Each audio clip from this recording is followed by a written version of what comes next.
Hi, my name's Colin McMahon. 9 years ago, I fulfilled a lifelong dream and opened my comic book store, Pittsburgh Comics. Since then, it's been great. I've met lots of great people, I've read lots of great books, and I want to share that with you. Welcome to Comics Now.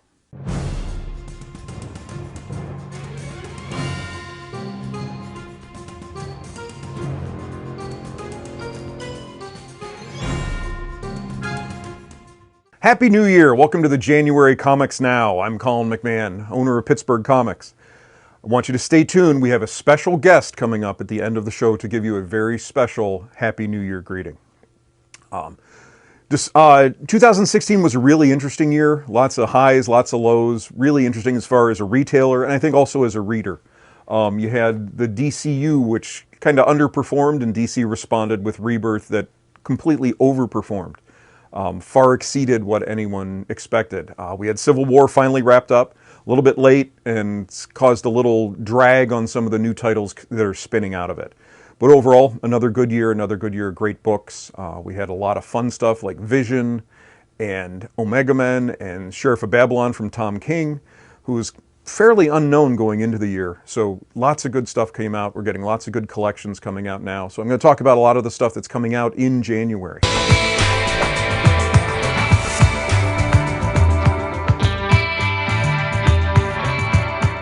2017 is going to be celebrating the 100th year of Jack Kirby's birth. His actual birthday is in August, but some of the companies are going to be doing things throughout the year to celebrate. Jack Kirby, if you don't know, is one of the big pillars that the comic industry was really built on. Back in the 40s, he helped create Captain America with Joe Simon. Then in the 50s and early 60s, he was doing monster books and stuff for Atlas and Timely and what eventually became Marvel Comics. And so just he's hugely influential. All of a sudden, Stan Lee had this idea for this superhero team, and he went to Jack, and they did over 100 issues of the Fantastic Four. He also started out the Uncanny X-Men and tons of other books. He did the cover of Amazing Fantasy 15, so the real first drawing of Spider-Man and the Hulk and all these great characters. Then in the 70s, he had a little falling out with Marvel. He didn't feel he was getting enough credit for the work he was doing and things. And so he decided to leave Marvel and go over to DC. And over at DC, it was a big get for DC as a company, but the editors were they didn't know what to do with him. They didn't really want to use him. His art style didn't really match the house style that DC had. There was a lot less individualism over at DC as opposed to Marvel. So they put him on one of their lower sellers, Jimmy Olsen, and even went so far as anytime he drew Superman, they had someone else draw his head because they didn't like how he drew Superman. He didn't look right. So in the course of doing Jimmy Olsen, he decided to take some of his ideas that he never got done at Marvel and created this fourth world of all these great big, larger-than-life characters. You had Darkseid living on Apokolips, and you had New Genesis, which was the good heroes, and this whole big expanded universe that he decided to do. And then it went on for a while, and again, DC didn't quite know what to make of it, and eventually the books got canceled. He kind of grew dissatisfied over at DC, and he left to go, and he went back to Marvel. But one of the books that they did while he was at DC was called Kamandi, The Last Boy on Earth, and it was basically a future tale. Kamandi is the last boy.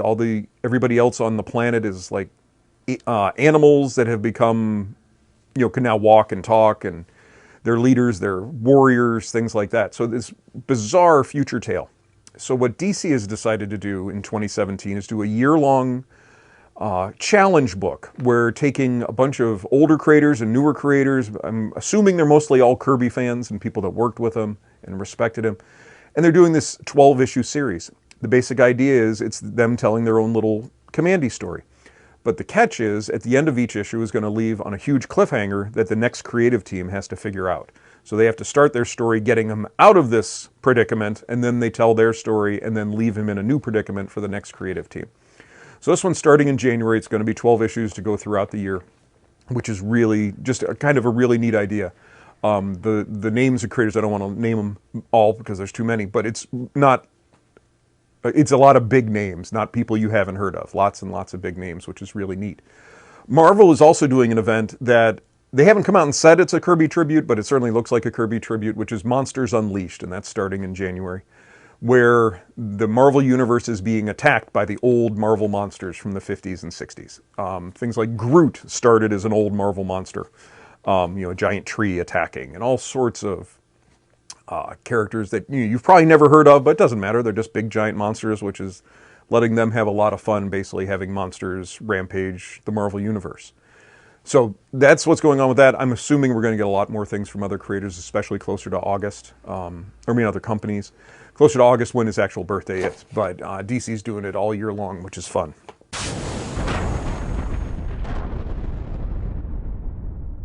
DC is also doing, right now there's a book called Justice League versus Suicide Squad, it's a weekly book. We're a couple issues in.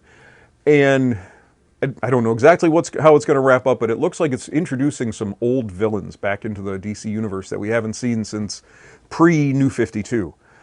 People like Max Lord and the original Lobo, the Emerald Empress, Johnny Sorrow, which is neat in its own regard because Max Lord was a Justice League villain. Well, he was a Justice League good guy and then turned a villain. But then you also have things where Emerald Empress was a Legion of Superheroes villain. Johnny Sorrow was a Justice Society of America villain. So it's neat thinking that this might be a precursor to bringing these books back and bringing them into Rebirth. All books that we haven't seen in a while. So we've had a nice break from some of these characters, and some of them, you need to miss them in order to enjoy them coming back. So it's been interesting. We're a couple issues in, and it's going to be finishing up. Also, Batman 66 meets Wonder Woman 77. The Batman 66 franchise has been a whole lot of fun. Basically, stories set back in the old Batman TV show days. They've had him meet up with Man from U.N.C.L.E. They had him Man from U.N.C.L.E. They had him meet up with Green Hornet. Now they're having him meet up with the Linda Carter Wonder Woman. So that should just be a real fun book. Also, we have a Justice League and Power Rangers book coming where they join forces to take on a villain. So if you're a Justice League fan and a Power Rangers fan, this book is probably directed right at you. Another neat one is Odyssey of the Amazons. This is a book set before Wonder Woman existed. And some of the Amazons from Themyscira, or Paradise Island, have decided to leave and go look for others of their kind. And in that way, they're meeting all these mythical creatures and things on their adventures. Fall and Rise of Captain Atom is a new miniseries that's starting this month as well. Captain Atom had a short-lived series at the beginning of New 52, lasted about 12 issues, and they're bringing him back in now into the DC universe. They obviously have a plan for him. So this is a way of reestablishing him back in the DC universe. The last thing I want to talk about is Kamandi Challenge Special, which is really neat. This is a way to, if you've never heard of Kamandi, you can get this and it'll get you caught up on who Kamandi is, what he's all about, and what even the challenge system is, because they had this old challenge book before. But the neatest thing about this is it's bringing some DC history back into the fold.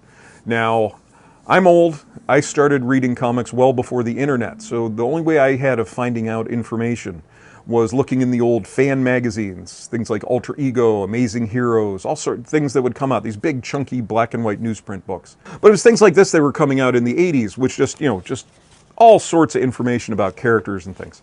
So there was this thing back in the mid-70s, DC, called the DC Explosion. They brought out all these new titles. It was a big excitement. They were excited. They were expanding their line. It was going to be great.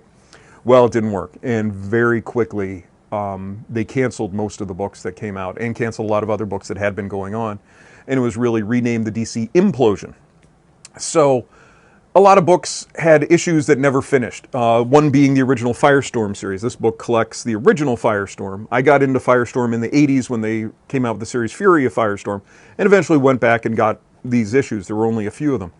But I noticed when this collection came out, it was a little bit interesting because as I'm flipping through it, in the middle, there's a black and white story. And I'm going, wait, why is there a black and white story? Well, when the implosion happened, all the books got canceled. Even if there were finished issues, they never got printed. But there was this thing called the Canceled Comic Cavalcade, where DC went, printed all these issues just on like regular 8.5 by 11 paper, made about 200 copies, distribute them throughout the company, and that technically counted as published. So for years I've seen, I've known about these issues that no one has ever seen because of this. So what they decided to do in the Kamandi Challenge special, originally it was just going to be kind of a primer on who Kamandi is and things. They decided to publish the final 2 issues that have never been published before of the original Kamandi run in that book. So it's just kind of neat. It wasn't, Kirby was off the book by then, but it's just kind of neat that here for Commandy fans and even just, comic fans, it's a neat way to finally be able to read these last 2 issues that have never before seen print, really, other than in photocopies. So I think that's a really cool book and neat thing because of that history. Marvel has a bunch of stuff coming up. Like I said, there's Monsters Unleashed. We also have a couple tie-ins. Spider-Man, Deadpool, and Avengers are getting their own Monsters Unleashed issue where it's just focusing on them dealing with these monsters.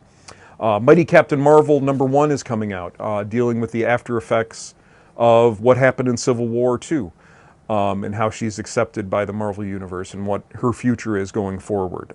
U.S. Avengers is basically continuing the new Avengers story.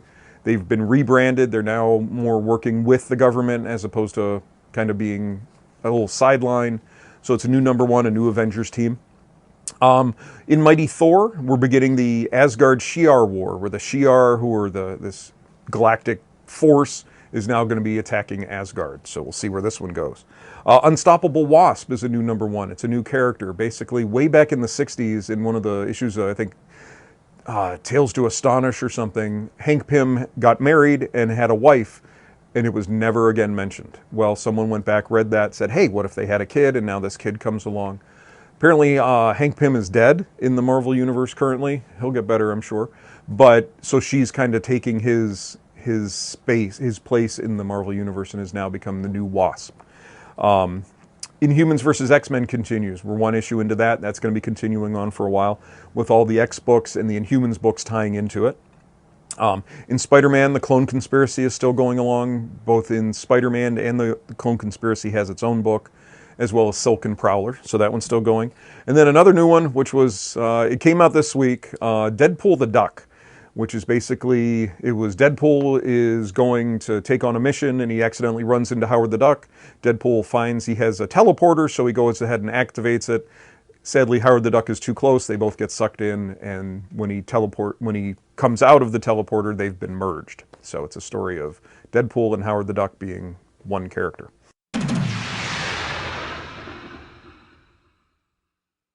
Dark Horse has a couple of interesting ones coming out in January. Slayer Repentless is a new series based on a series of videos that the band did.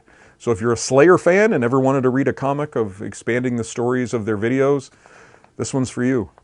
Angel Season 11 begins. They're doing really well with Buffy and Angel as far as continuing the story that was told in the TV show, and they're just continuing it as a comic, and it's been very well received. And then the Hellboy Winter Special is coming out. They've been doing these the last couple of years. Image has some neat ones coming out. Curse Words is from Charles Soule and Gary Brown. And Charles Soule, from, he did a big run on, gosh, he's doing everything. He did Swamp Thing, then he went over to Marvel, where he's been doing all the Inhuman books, and now he's taking on his own, this is his own creator-owned book at Image, about a wizard who shows up in New York City, and he has to combat evil, or is he the problem? Is he the evil? And things like that. So it looks like a fun book.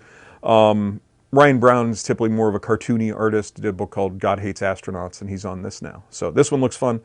One called The Few, not as much fun. It's about survivors in a dystopian future. God Country was a very interesting one I got to read a PDF of. And it's basically, there's a tornado in this small West Texas town that brings this giant sword and also some evil chasing it, and what happens going forward from there. First one was really good. Loose Ends is Jason Latour, and basically, I had to write this one down. It's a gritty, slow-cooked Southern crime romance. So, if you like stuff like that, I don't know if he's so much co-writes, but he also draws Southern Bastards. So he's been around for a while. And this one, it just looks really, really good. Action Lab has an interesting one. It has a book called Dollface, which is basically some MIT students try to create a perfect woman using 3D printing, and have created this doll, and somehow it gets inhabited with a 17th century witch hunter spirit goes into this.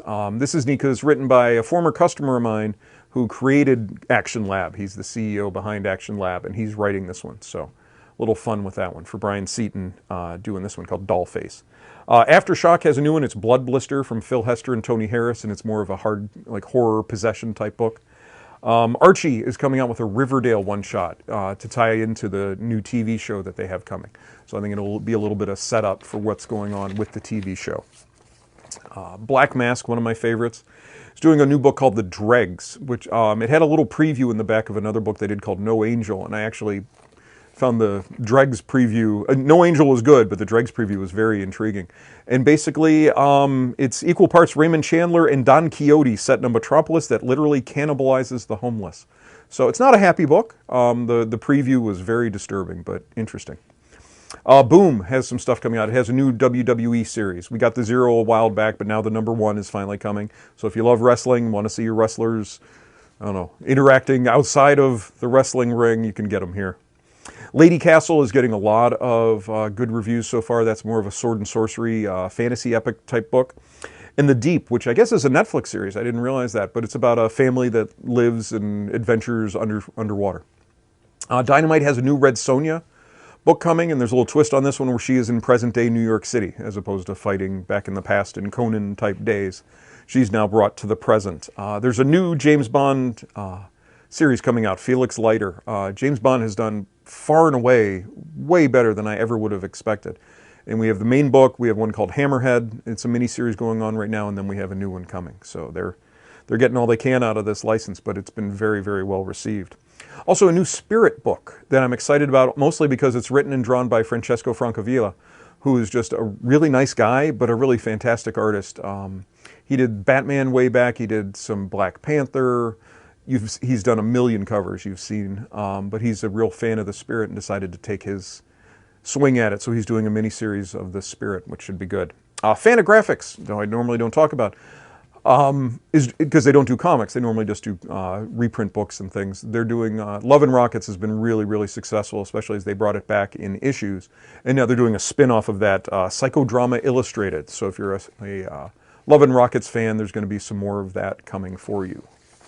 So, Titan has done a couple books so far from this hard case crime series, which is basically going back to like the old pulp feel.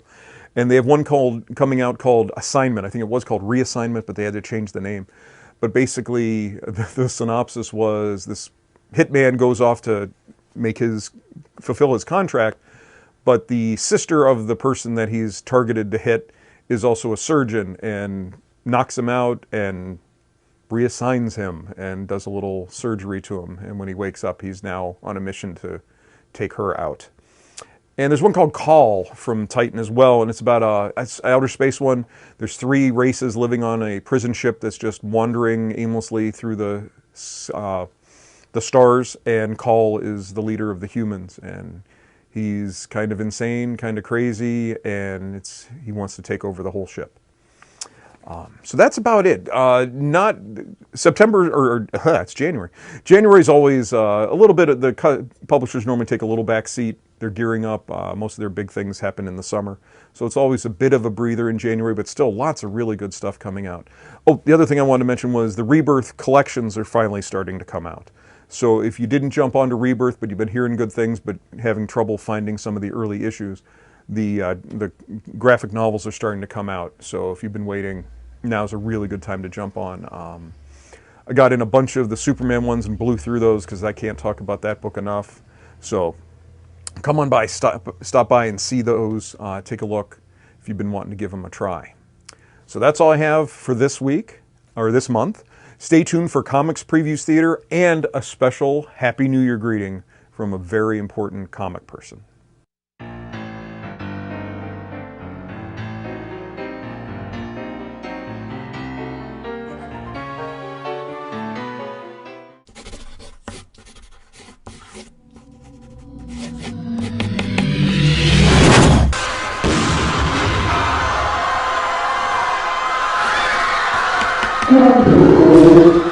It's a monster! A monster! Out of the way! This way! Stay calm! This way! It fell from the sky!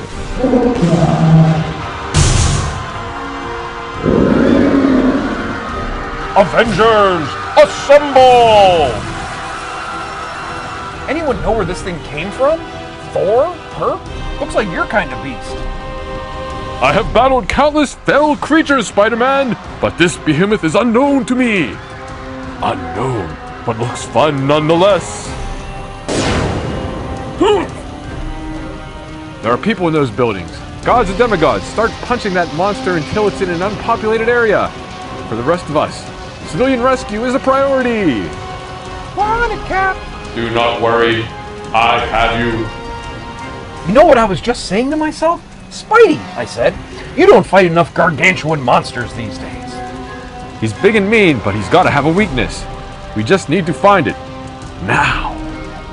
Hercules! On your feet, gladiator! We need you in this fight! I've been slaying monsters for centuries, Captain! This foe has not gotten the best of me. I am merely sizing him up. Size, Herc? It feels as it goes without saying. He's big. I've faced bigger. Now, while the beast is unbalanced.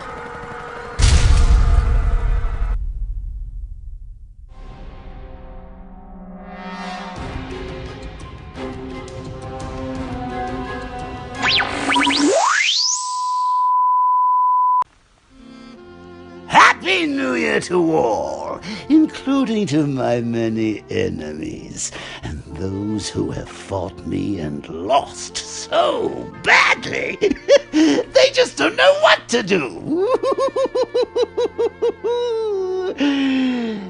Love.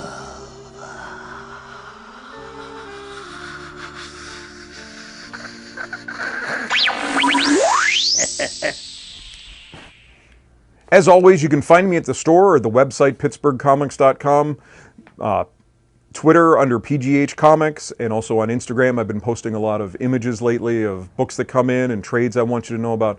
So stay tuned on the social media, and as always, if you have a question, please let me know. Something you want me to talk about, I'm happy to. So thanks a lot, and we'll see you next time.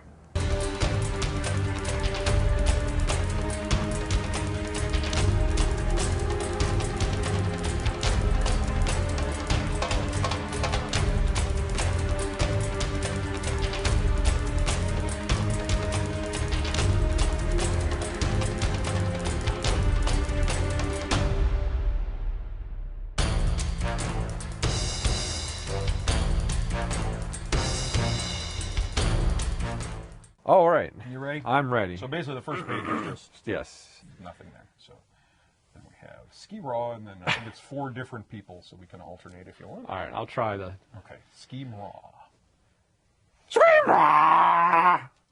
Oh, okay. Gods and demigods, start punching that monster until it's in an unpopulated area. For the rest of us, civilian rescue is a priority. We're on it, Cap. Do No, not... no, let me do Oh, that you one. want? Sure. Do not worry. I have you. You want to do it again? Or was that good? I'll try one. It's a monster! A monster! Out of the way! This way! Stay calm! This way! It fell from the sky! Now, while the beast is unbalanced. Dun dun dun. All right. That's all good. Oh, sorry. Yeah. Oh, that's a sound effect. All right. That was a good one.